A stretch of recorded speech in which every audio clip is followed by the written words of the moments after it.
You talked about autistic burnout in the last class in here, and that you should go somewhere and have downtime. What do you do if you don't have enough time in your life for downtime to get back to normal?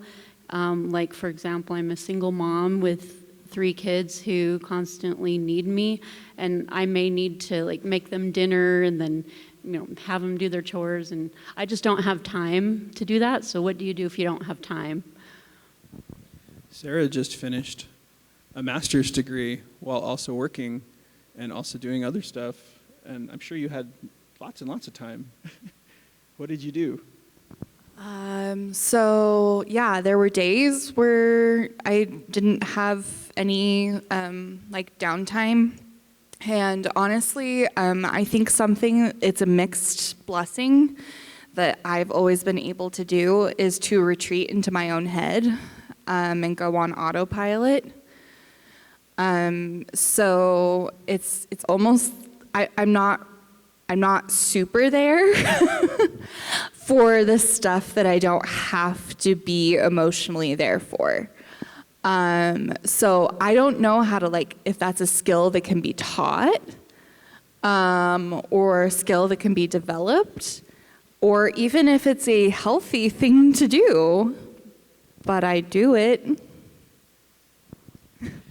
I'm a dad with 3 kids. I have a full-time job here at Scenic View Academy. I also teach at the Melissa Nellison Center. I'm also on the Worldwide Advisory Board for the Church of Jesus Christ of Latter-day Saints on Disability. And I also serve on several statewide and national councils. And it's a lot, and it's too much sometimes. And there are times where I'm able to just tell myself, hey, suck it up, you can do this. But I'll notice if I'm really heading toward burnout, and a lot of times I am stronger than I thought. But if I notice that I'm really faking it, that I'm completely exhausted, I'm losing my language, I have got to ask for help, and there's got to be somebody somewhere somehow. One of the things that you can get from DSPD is someone to come to your house and help with stuff. There may be calling United Way 211 even. You might be able to get someone who can come and help with your kids. Having a neighbor, having a relative. If there's no one, keep looking. There's got to be someone somewhere that can help. I don't like the term self-care because a lot of times self-care becomes an excuse for selfishness. Right? If I claimed self-care, I would probably never spend time with my kids, and that would make me a really bad dad. Right? If I claimed self-care, I probably wouldn't be as productive at work, and I wouldn't like myself as a worker as much.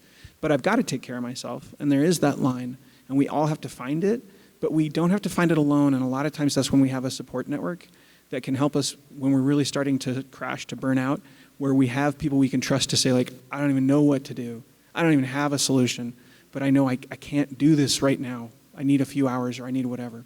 I've also found ways that where I can quickly refresh that have worked for me. There are certain breathing techniques I've learned, certain mindfulness techniques that have really worked for me. And yet, who here has tried mindfulness and found it did not do a dang thing for them autistically? Okay, yeah. There's a lot of autistics where it just does not. But there are things we can do where that becomes our own little personal ritual to help with that reset and being able to withdraw and come back in. And honestly, as a parent, there were times where I was like, you know what? This is not the best thing, but right now, them watching Baby Einstein is better than nothing. I don't even care if this research is all garbage. I just know that I need a moment. And if they're watching Baby Einstein, I don't have to be with them. And again, it's finding that balance. But yeah, it's tough when you don't have time. You have to either decide, can I power through this? Is there someone I can call on for help to get the time I need? Or is there a really short thing that might be the only thing I can do to just keep me above water and tread water till I can get that time or find that thing? And I answered with my autism hat on, and now I'm going to answer with my social work hat on. There's something called a crisis nursery. That if there is no one, there's quite a few people who live in a state where their family doesn't live or something like that, that the crisis nurseries can watch your kids for a few hours. And it's as easy as Googling crisis nursery, and there's actually 2 or 3 here in Provo and Orem. So I don't feel, a lot of people feel shame when they use those, and I wish they didn't, because I think every parent has had a moment or two where they needed them. Doc, thanks for joining us and pinch hitting for Josh. This is not Josh Olivas. This is Doc, whose name I always forget because he's Doc. Could you introduce yourself? And then if you have anything to add on the subject of when you don't have time to refresh yourself and you're starting to burn out. Well, hello, everyone. I'm Doc. I literally found out about this panel like 30 seconds before I walked in the door. But, We work together at UVU. What was the question? When you are starting to burn out, but you can't take the time you need to fully recover. Sometimes it's just pushing through it and granting yourself a greater reward than you normally would after, just because you have to do it anyway. So, Sarah and Jared, maybe this is why I'm not up there sitting on that panel answering questions. I would have just said let the kids have free reign of the kitchen and make supper, but that's probably not a good idea, so I shouldn't. Depends on the kids. All right, good. Then who cleans it up? Well, that's on the kids. Oh, okay. Okay, sorry. I guess that's probably not the best answer. Another question. If you raise your hand, I'll bring the mic to you, and you can hear yourself all through this building. It's kind of fun. Okay. I'll try not to answer this one.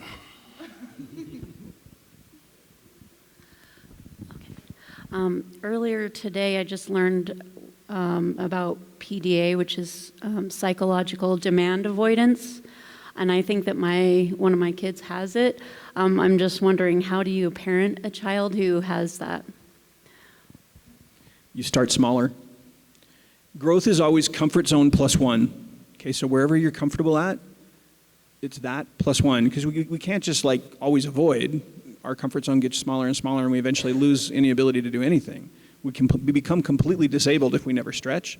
But pathological demand avoidance is, again, as a behaviorist, with my behaviorist hat on, pathological demand avoidance is when the person is being asked to do too much.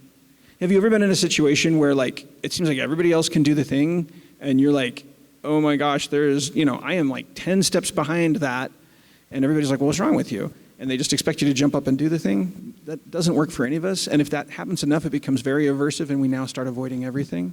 So if they're avoiding pathologically, it means that they've been burned every time they've tried. So you need to try smaller. So you want to break it into smaller pieces and find something that they will say yes to. And you might want to use what's called behavioral momentum, where you ask a very small, simple thing that they will say yes to, and then you do another little small, simple thing, and you get a few yeses. And then you're able to ask something that maybe they would have avoided before, but it seems really small, and that will increase their chances of doing it. And if that doesn't work, then you go back and again try some more yeses, and then build to a smaller yes that they can say yes to. And again, finding what that is for that person, it is shocking how different we can perceive a step.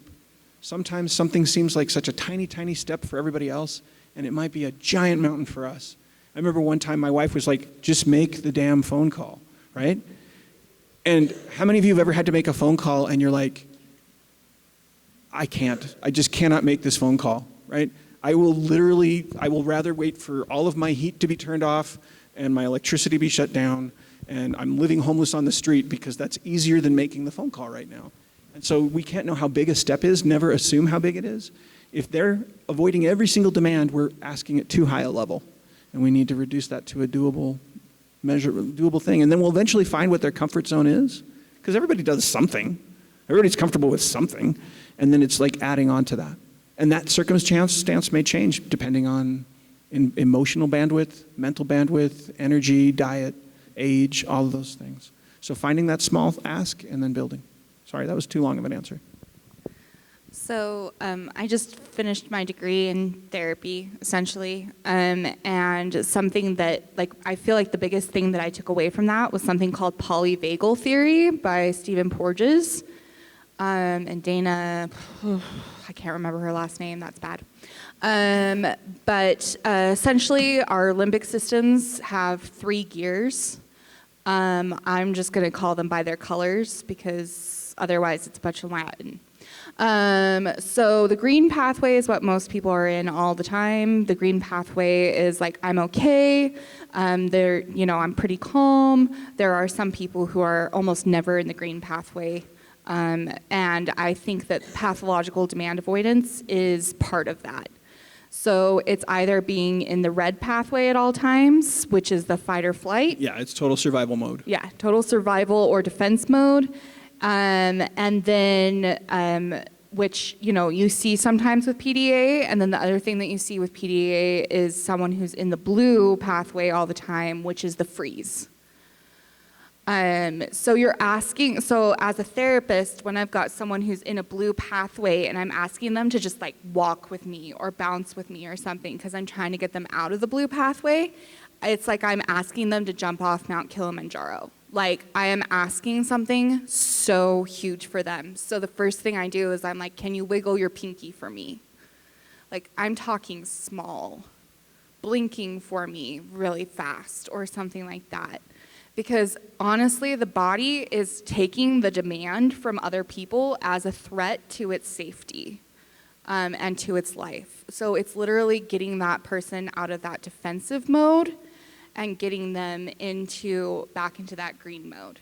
So that's like when people are talking about like, I can't get my kid to stop playing video games. A lot of the time that's because the video games are the only time they're experiencing the green pathway. So it's about finding things. So my favorite person for that, her name is Dr. Delahook. And she wrote Beyond Behaviors and Mind-Body Parenting. And she has a lot of really good advice for that I've also used for myself because I feel like I have a little bit of PDA myself. There's even some really simple like eye movement exercises and things like that, again, finding the right one for that person. Polyvagal conditioning is really, really important. So this question for all three of you while we're waiting for some more. Let's roll back a little bit in time. If you three were sitting in this audience and you had some autistic individuals who had some experience with it, what question would you have asked them? What would you have wanted to know earlier on, or maybe seek some type of an answer for? I think I probably would have asked like, okay, so I'm good with being autistic, I've accepted it, I think it might even be possibly cool, but what in the world do I do about all this anxiety? Yeah, what would your answer be for yourself? I would have asked them. They would have answered it. Right. But now that you're the expert, how would you answer it? I would have said that anxiety is the most treatable mental illness and that you absolutely positively... I have not had to take medication. There's nothing wrong with taking medication. But I have not had to take medication for anxiety for over a decade now. And it's because you can learn systems, and there's some really cool systems. And I would have talked about acceptance and commitment therapy because that's been totally been my jam. It's been the most effective one for me, is acceptance commitment therapy. As an autistic has really appealed to me, and as a behaviorist it really appeals to me. But basically it's saying emotions are like the weather. They're going to show up, and you can get mad at the weather, you can hate the weather, you can love the weather, you can be so thrilled that it's raining outside or so upset that it ruined your day, but the weather doesn't care. Arguing with the weather is not going to matter. It's being able to say, oh, it's raining. Now what do I do? And knowing myself and my values enough to then go pursue that, put on my raincoat, grab my umbrella, put on my boots, and go do the thing I'm going to do anyway. And being able to train myself and practice that has made all the difference in the world for my quality of life, because I realized that 90% of my problem was not my autism, it was my anxiety. And the stuff that came comorbid with the anxiety. Sarah, Doc, anything? Or do you want me to move on? What would your younger self ask your older self? My younger self would probably ask me, how did I get up on the stage in front of people and start doing a panel? And I'd like to tell myself that you're just good at panels, but people do tell me I am, but getting used to something you're uncomfortable with, that just taking it one step at a time.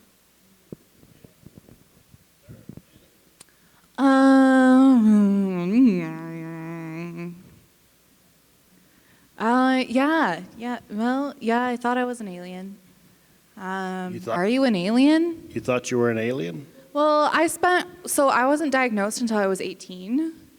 And so I spent a lot of my childhood thinking I probably just wasn't a human.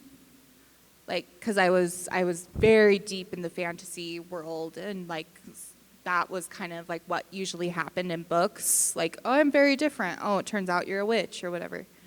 I was a changeling. Yeah, like a changeling. I thought I was a vampire for a long time. But yeah, I guess that, younger self, you are autistic and not an alien. Well, I'm sorry. I'm sorry about that, Sarah, because I wish you were an alien, because then that way I could say I know an alien. I know, I kind of wish I was too. I'm supposed to tell Josh to get up here. Our prodigal panel member has arrived, so let's have a hand for Josh. I'll come right back. Please do not clap for Josh. Okay, it he'll would run right make back him out, sorry. uncomfortable. Please, no one look at Josh, please. Okay, so I know there's three people Look at me. I know there's three people with their hands up, so I'm going to start here in the back, work my way forward. So I've got all three of you, but we'll start off here in just a second. So as someone who Josh, yeah. didn't have a diagnosis as a child, I feel like I mostly like coped with things by just like trying to do everything in a very neurotypical way and just like trying harder, which didn't necessarily work. And like something I've tried to do in the last couple years is find ways to like make accommodations for myself and find ways for like it's okay if my life looks different than a neurotypical person. So like whether that's like with executive functioning things and like putting up notes places or setting alarms or like having in like a relationship an accommodation where like I need the other person to like explain things more clearly. So I'm just curious for you, like what are some ways that like you found to like make accommodations for yourself that like have been really helpful in your life? I love that. That's so healthy, and that's what we all have to do, right, as we head into adulthood, is realize that everybody's brain is on a different developmental trajectory, and no one knows what your brain's trajectory will be, and no one can predict, because everyone's is very different. Every human being is very unique that way, but part of just being able, like what you said, to just own that and to be okay with the fact that you're going to be different. And it's like, yeah, I'll do these neurotypical things because those feel comfortable and those feel like me. But these things, no, I'm not going to do that, or I'm going to adjust a way to be able to navigate and be this tourist in this neurotypical world. I've also become less ashamed of some things where it's like, no, it doesn't make me a bad person that I'm a grown man who still loves Lego and has thousands of dollars worth of Lego in his basement, you know? That it's totally okay. And in fact, I don't have to be ashamed of it. I don't need to like shout it from the rooftops. You know, I don't need to march in the Lego Pride Parade or anything, but I absolutely can be okay that I like toys, and that's a piece of my life and a piece of who I am. That's totally cool and okay. So those two things for me in terms of realizing it's okay to be different and that I'm choosing intentionally these pieces that are different, and I don't have to be ashamed of those pieces. If I am ashamed of something that makes me different, I really need to look into that and be like, well, why is that? And is it just something that I do need to change and don't like about myself because it really isn't my best self? Or is it something that I'm feeling imposed on that it's like, no, I'm going to go buy that Lego set?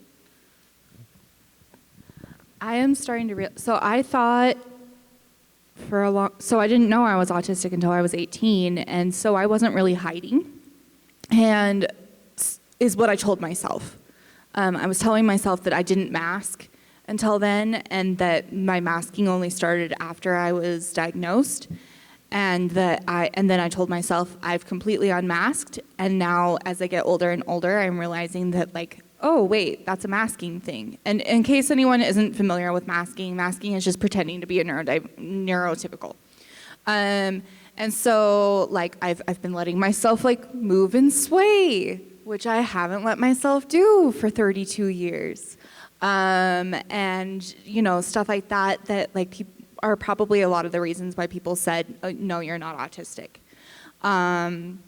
And so that's been like an accommodation thing that I think I'll be working on for the rest of my life, is uncovering different ways that I've covered things up and telling myself to cut that stuff out.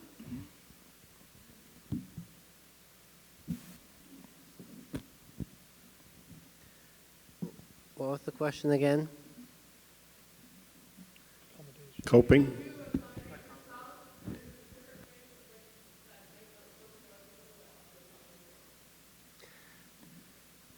I think I've gotten lucky when it comes to accommodating myself, especially when it comes to work, because since I work at the Autism Center, I can actually now pretty much be myself, and they really love me for it. They actually told me they never want me to leave, which they're going to be disappointed one day, but it's finding it's honestly, it's kind of becoming comfortable with yourself and not caring what others think.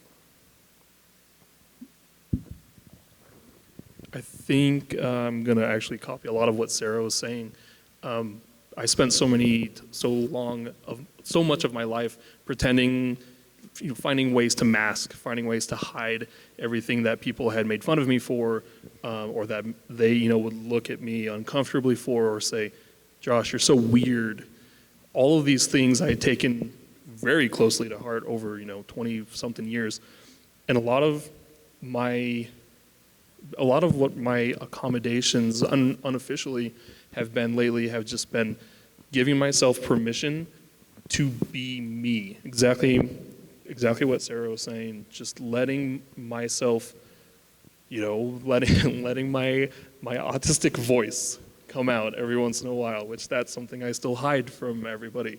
Putting on different personas at work, I'll try to, real hard to step back and just be quiet and be myself. And then on a more official accommodation, I have gotten okay with myself not being great at direct interaction with people and just saying, hey, can you message me this? Hey, can you send this to me in an email or whatever? And going through channels where I have written versions of things so that I can take some time to process stuff as well. Thank you very much. Hello. So I'm 30 years old. I only got my official diagnosis like 2 months ago. And so I wanted to ask, what was your diagnosis experience like in terms of, if you were an adult, I guess, what led you to seek it? What was it like going through the process? What was it like having someone finally tell you, yes, you are autistic, that kind of thing? I'm kind of curious about. So I don't show emotion usually, especially strong emotion. I just don't. Or if I do, it'll be months later, disconnected. But when I got diagnosed, I cried. And here's why. Is my whole life, again, I'd gone through having other labels for myself, thinking of myself as somehow broken or just something must be wrong with me, depending on, because I just don't experience the world the way other people do. Things that they think feel good don't feel good to me. Things that they like to do, I don't like to do. Things that scare them don't scare me, et cetera, et cetera. Things that don't scare them totally terrify me, right? And just feeling so much like I don't fit in and there's something really wrong with me, and yet not having any name for that or thinking I might actually be insane was really kind of terrifying, and also just made me feel more and more just worthless. And when I finally learned about autism, and for me it was Asperger's was my label, which is now just part of the spectrum. When I finally found out about that, I was like, oh my gosh, this makes so much sense. And it was like, wow, there's a word for this. And all of my lifetime experiences, I can hang them on this hook, and it's like, oh, I didn't even realize it, but all these things are connected and all these things are related, and they all go back to my brain wiring. And it's a brain wiring that a lot of other really cool people have had. That's kind of neat. But then I was like, oh, crud, should I get an official diagnosis? Because I'd self-diagnosed, and I'd already made it through college at that point. I was already married at that point. And I was like, no, I don't need any services at this point, but I'll just put it off. And I put it off, and it costs money, and also I was afraid, more than anything, I was scared that they were going to tell me, you're not autistic. You're obviously too good at this, this, and this.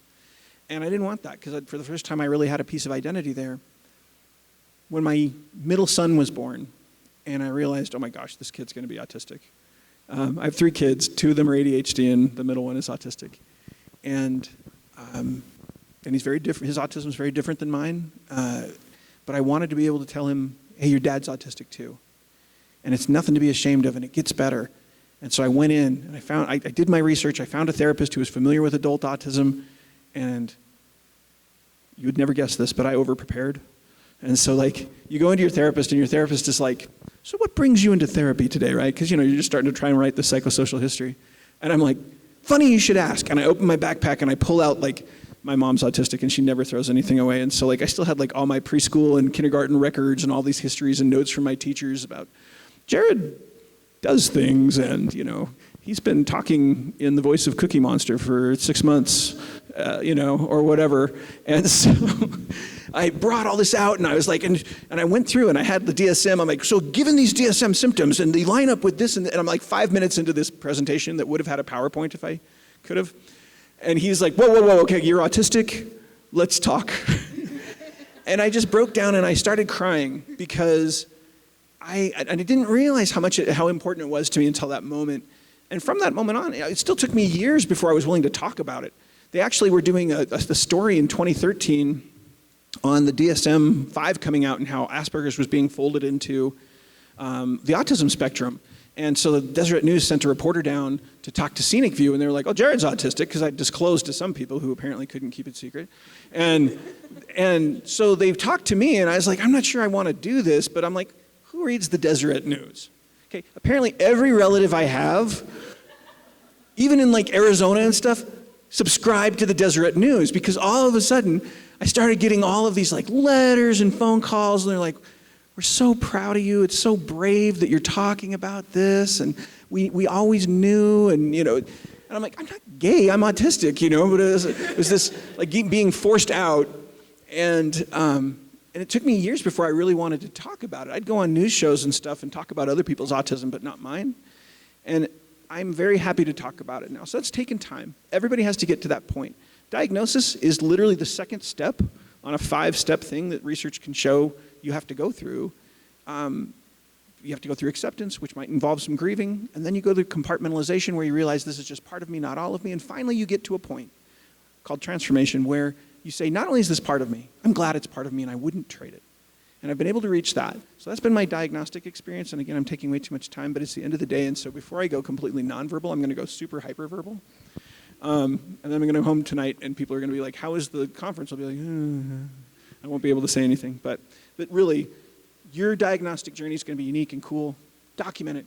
And if you ever have children someday, or you're going to have relatives, 90% of autism is genetic, so you're going to have people in your family who are probably not diagnosed, and you're going to be able to talk to them about it. So good for you, and yeah, others, diagnostic experience. Be faster than me. I came out as gay and autistic on the front page of the Deseret News. Thank you very much. Yes, I can show you if you want to see. Similar thoughts. Anyway.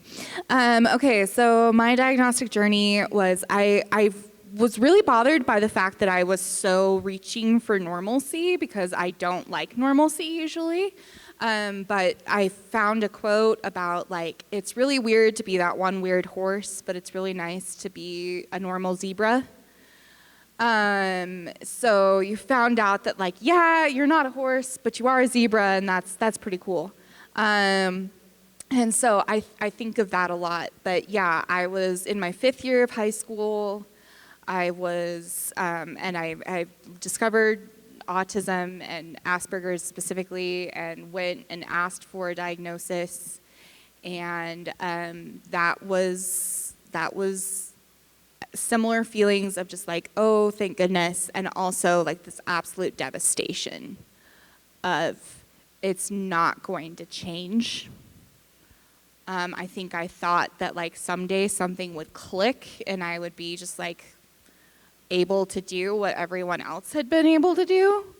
And so it was a real like devastating like smack to the forehead of like, also you like, there's stuff that you're not going to be normal at. So it was a huge sigh of relief. I was like, thank God someone agrees with me that I'm autistic, that I did it, that I'm a human, that like all of this. And at the same time, it was like, oh, ouch.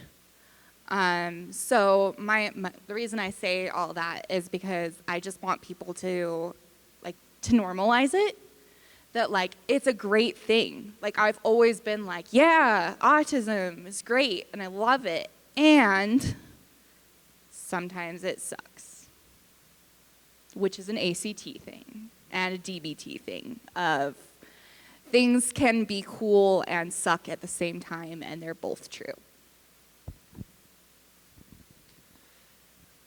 I got diagnosed pretty young. I was 12 and a half, and when I was 12, I actually don't remember much except for my entire diagnosis process, which is kind of funny. That's about the only thing I remember. But I got lucky with my diagnosis because I was part of a study from, I think, Utah University, wherever the red one is up north, wherever that one is. Yeah, it's probably that one. I don't know. I was 12. They were paying me. I was happy. But I was just doing, I just remember doing a lot of different tests because my uncle was diagnosed with autism already. So they're trying to see the differences in different generations because apparently I was always a little weird, but you know. But when I got the diagnosis, it opened more doors for resources in school for me, which was something new because starting out in kindergarten and first grade is a little bit odd without it. But once getting the autism diagnosis, life made a little more sense to me. I was 25, I think, when I got diagnosed. I had already gone through school. I had already left home years before and had been working. Struggled with some working stuff, but somebody just randomly posted, I'm so glad that I have Asperger's. And I was like, what is that? And I made the mistake of looking it up, and kind of got hit with this, like, oh no. And so I went into therapy and kind of talked about it. And it was this horrible duality where part of me was so excited to finally have so many answers for a lot of stuff. But then the other part of me hated it. It hurt.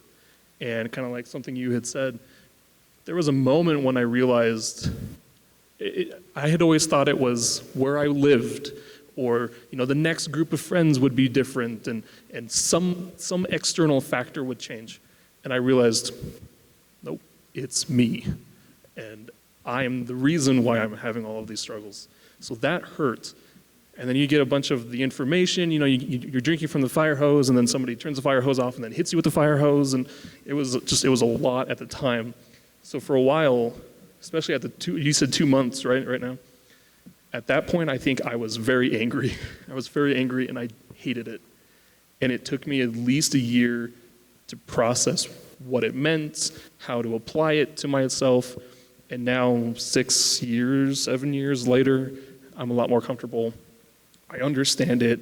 I've allowed myself time to become myself again and peel away all of the other stuff. But the diagnosis was definitely a very good, lovely punch to the face. Remember when I was talking about those levels, the third one is, so first is noticing there's a difference. Second is getting the diagnosis. Third is acceptance. Well, acceptance is also the last stage of what? Grief. It's the last stage of grief. And the stages of grief are things like denial and anger, right? Bargaining. Well, no, maybe it's not autism. Maybe it's just schizoaffective disorder. It's just ADHD, right? And we go through those, but the final stage is acceptance. And once you've reached acceptance, it'll be your journey, and then from there you can move on to the others, and it's cool. But also welcome. Yes, welcome to the tribe. Congrats on the autism. Yeah, welcome to the community. It sounds like this is turning into a support group. Hi, I'm so-and-so. I've got autism. We'd all be standing. It's great. Yeah. Okay, I have really simple questions. On the polyvagal theory, was it a red pathway? Was that one of them? Red pathway is fight or flight. Okay, Blue pathway is freeze. right. I got all of them but red for some reason. Okay. Okay, and then acceptance and commitment therapy, Jared, where would one find that? You can just ask therapists if they've been trained in it. Okay. You can also, it's very common. You can do it online. You can buy or take a course. There's all kinds of cool stuff. So just ask the therapist. Just ask that we're your already therapist if seeing. they know acceptance and commitment therapy. Ask them how long they've done it. A lot of them will be like, oh yeah, I know it. But if they haven't done it, don't do that. Then maybe just hunt around for somebody who's hunt around good for at someone who it. can do that. And recommendations you might have on like private. I do it. I'm not available right now. A lot of our therapists here at Scenic View can. Okay, Yeah. great. Thanks. Psychology Today, you can search by modality and insurance. So that can be a good place. Psychologytoday.com.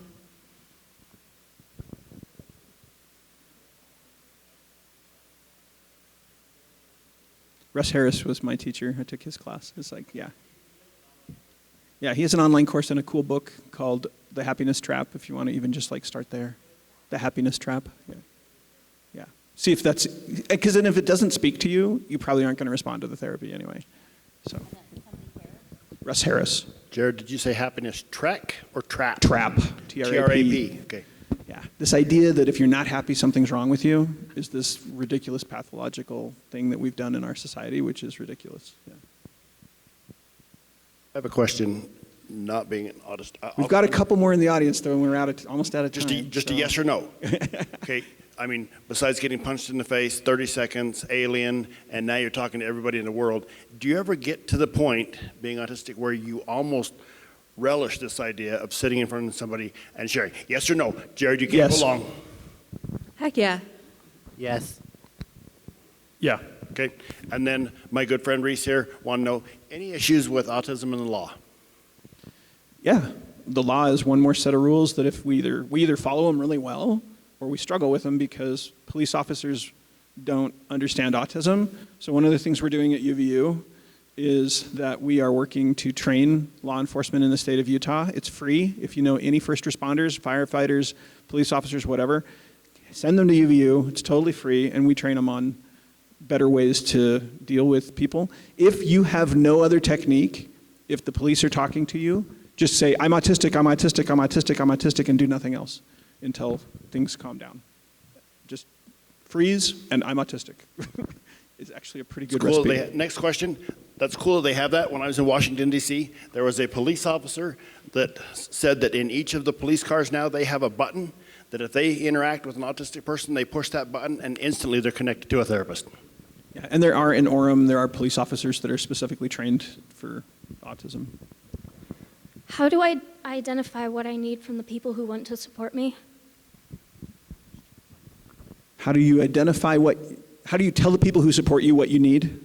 Is that what you're asking? How do you know what you need so you can ask the people that support you for it? That's a great question, and I will let someone else answer it first. So I know you're talking about personal things, but I think it's a really good idea to browse something called the GAAN, or the Job Accommodations Network. They list accommodations by disability, and a lot of them are stuff that you can apply to just personal life, and say like, oh wait, no, that's good, I need that. I didn't know I needed that, but I need that. So JAN.org. Other question?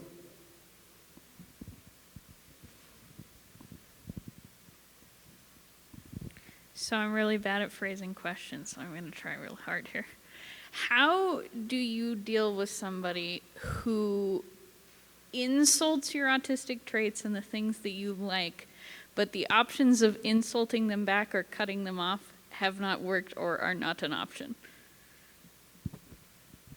You stop talking to that person. What? Oh, I thought you meant like literally cutting them off in the moment. Oh, I would just say, I don't want to talk to you. I know I've had some rough family members where I'm like, look, you stay on your side in some other state and this is it. If you can't respect me, then I'm not going to try. They may have some neurodivergence of their own going on, and it sometimes can be helpful if they, especially if in the moment you don't know what to say or you've tried it, to write it and just say like, here's the relationship I want with you, which might be, I do want us to be able to talk, or maybe it is, I really don't ever want to talk because of this, but letting them know that when you do this, it hurts, it offends, it does this to me, and for those reasons, I would prefer you interacted with me this way. And then if that doesn't work, you can get the rest of the family involved to like try and help, but that's a really tricky one.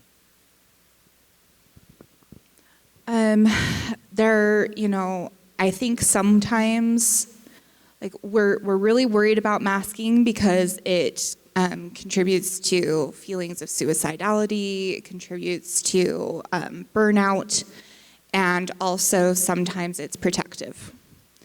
And so, like, I kind of liken it to being queer. A lot of people believe that they have to come out of the closet to people who are not safe, and you don't have to. And I don't want people to feel like you're betraying yourself or others like you, that sometimes there are just parts of myself that I don't let other people see. And, you know, I don't know your exact circumstance, so I don't know how often you would have to do that. I'm not saying to do it. Like, if there's someone that you live with them, then that's probably not a good idea. But if there's someone that you can get space from, then covering up certain things of yourself isn't terrible. If that makes sense. As long as you're not betraying yourself.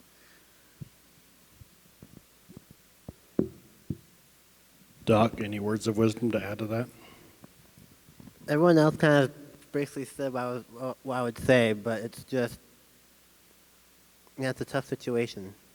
If you think of things like religion or politics and the way that that goes with relatives, it's kind of the same thing like Sarah was saying.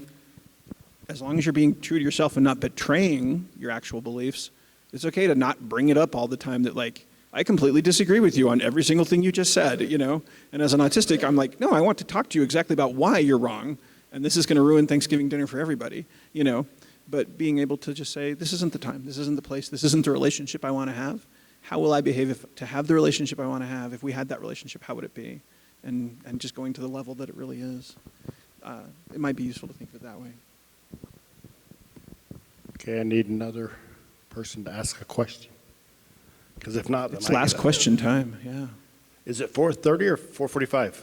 4:40, wait, what are we, 4:45? 4:45. 4:45. Yeah. We have 15 minutes, we're good, yeah. Don't listen to me.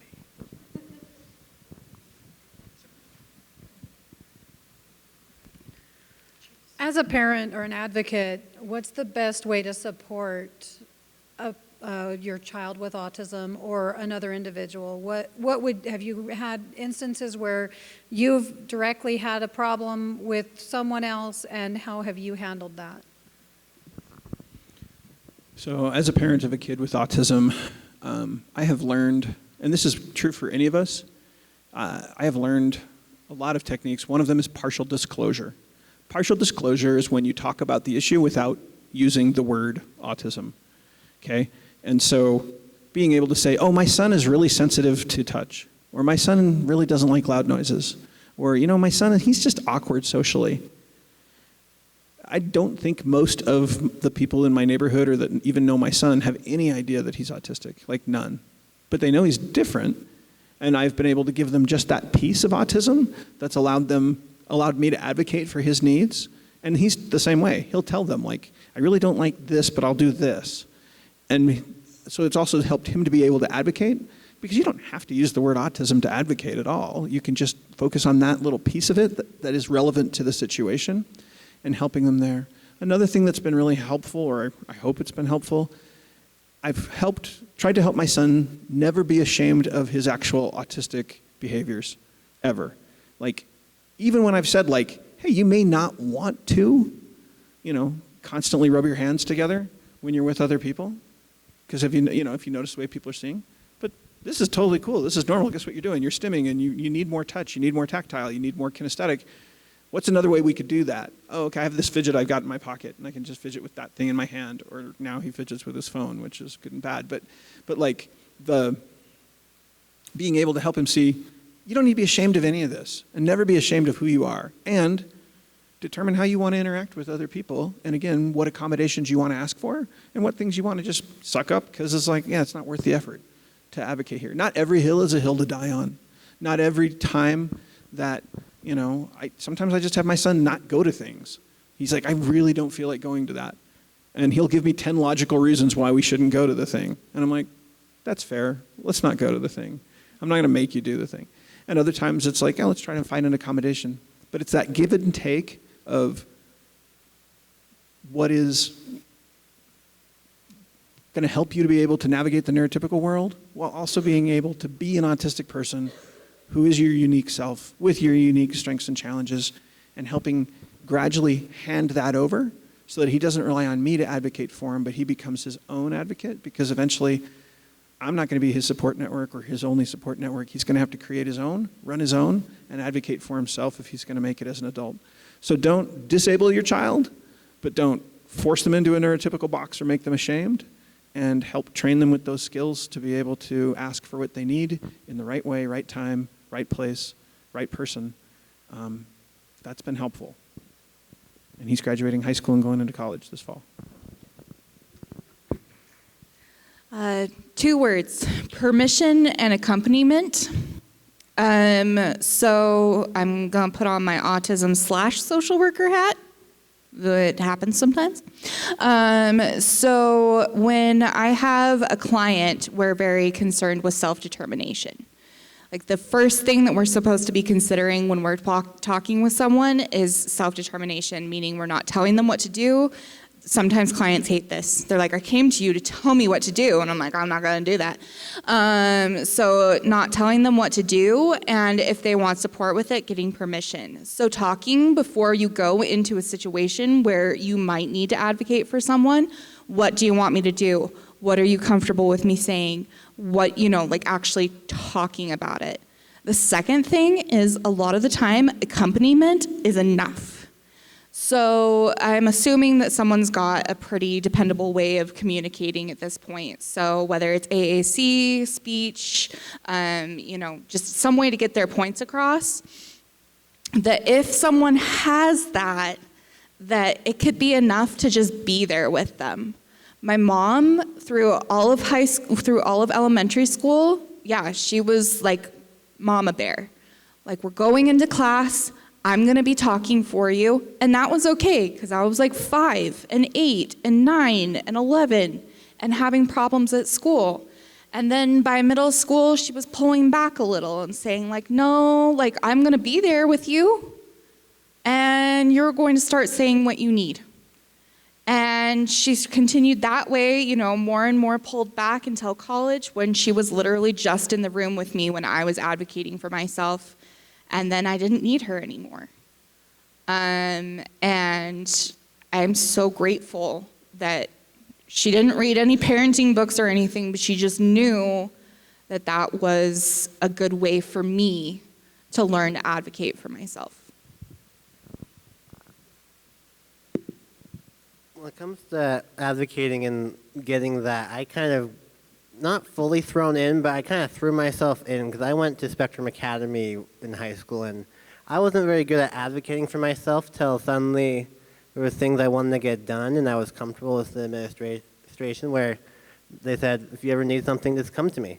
Then they eventually started, maybe we need to change that up a little bit, because I went to them a little bit too often, apparently, at least the vibe I was getting, but it's knowing people are willing to work with you if you will talk to them. I guess I would just add, assume that they are an adult with the exact same ideas. I mean, if this is an adult child that you have, treat them like an adult, just like you would want to be treated. It's really easy to say, oh, this is my child, and I have to, revert to how they were acting when they were 5 and start being real boundary-oriented, or, whatever the case is. But just remembering, like, they're adults now.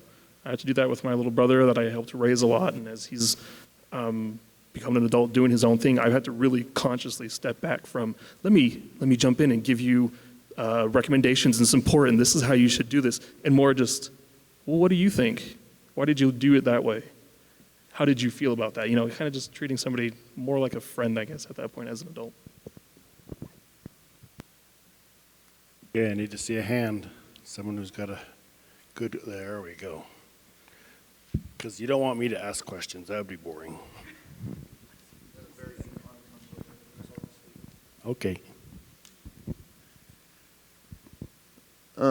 As an autistic adult with autism and undiagnosed ADHD, I have a bad tendency of hyperfixation and hyperfocusing. I looked up hyperfixation and hyperfocuses, and it says one of the lead causes may be autism and ADHD, and I'm thinking, dang it. So I'm wondering how, as an autistic adult, how do you guys deal with hyperfixation and hyperfocusing? Well, first of all, hyperfixation and hyperfocus, that's our superpower, right? But it all depends on what we're focusing on. And we often will have a lot. Like when I was a little kid, the only thing I did was talk about dinosaurs, Sesame Street, and Star Wars. Like that was it. And then I eventually added in G.I. Joe and a couple other. Now I have a lot of things that that are my special interests, including autism. It's kind of cool. One of my special interests is autism, so I can talk about this all day, and it's great. So what I would say is, rather than like being worried about your hyperfocus or fixations, find at least one of them that could be a hyperfocus or a fixation on socializing, and at least one of them that will allow you to make money. And put some more time into those two, developing those hyperfixations and those hyperfocuses, and you'll know them when you find them. But because that's going to help you be able to have a job and keep that job, it's going to help you be able to find and create whatever level of social you want in your life. So having a special interest for people and a special interest for work, those are really good. But if you're finding that your hyperfixation is non-productive, right? I'm spending all my time playing video games, and everybody says I'm addicted, but actually when I'm done, I feel better. And it's even better than it was, right? That's, by the way, one of the big differences with addiction is like when the addict finishes the behavior, how do they feel? Like crap, right? But if it's your hyperfixation and you're like, you've played Breath of the Wild 2 for 24 straight hours, okay? My son. And then it's like, okay. He's like, I'm really tired, but I can't wait to get back and play some more, and it feels great. Again, you're going to have to figure out what those lines are, but is that productive? Is that working? Is that going to get you the life you want to have? And then being able to figure out, like, okay, if this isn't the life I want to have, how do I put the right boundaries on it for me, whatever that happens to be?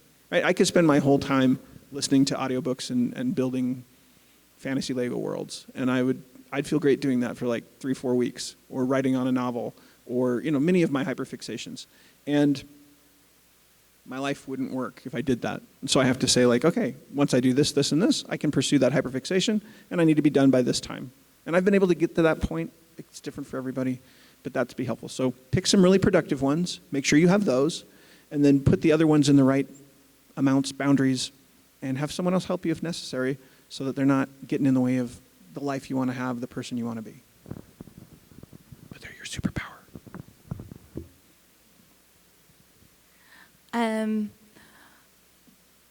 I don't know if it's brain development or if it's practice, but I just want you to know that it gets easier to kind of get out of them, or to not even get out of them, but to be able to do other stuff while engaged with them. So I'll be at work, and like during therapy is my special interest. Haha. So turn that into a job. But I still am experiencing my special interests of other things. Like right now, I'm really obsessed with these kinds of teddy bears. And so when I'm not doing therapy, I'm thinking about teddy bears. And I can do it at the same time that I'm doing other stuff. I kind of put it together with the fact that I can, like for a long time when I was little, like I would get overwhelmed with my homework and I would start crying. And now as an adult, I can cry and do my homework at the same time. And so it's really just, again, I don't know if it's practice or if it's just allowing our brains to develop, because they do take a little bit longer to cook. But it did get easier.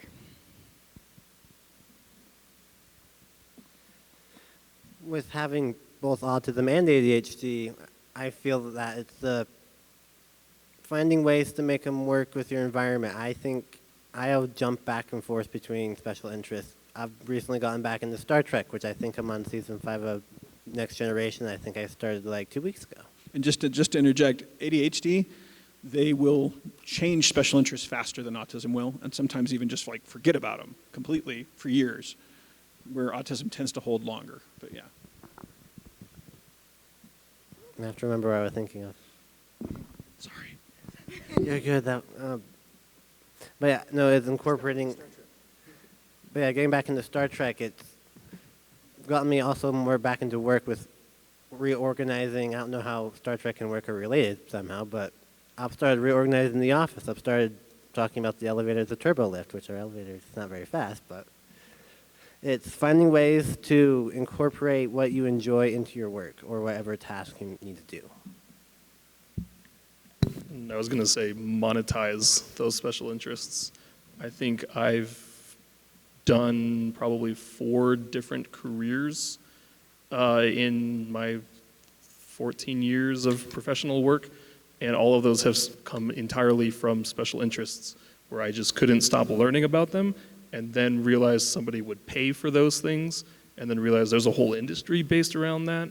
I have jumped industries because I think you get bored with one interest and move to the next, but that's been one thing for me, and none of it was related to what I studied in college, so the degree is completely useless.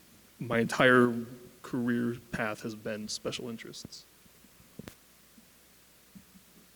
Sarah, sorry, I saw you I just want to make sure you got your point. You're starting to move your finger. I thought you were going to say one more thing. Can we thank our panelists for coming up here, whether they wanted to or not? Thank you very much. And thank our audience for awesome questions.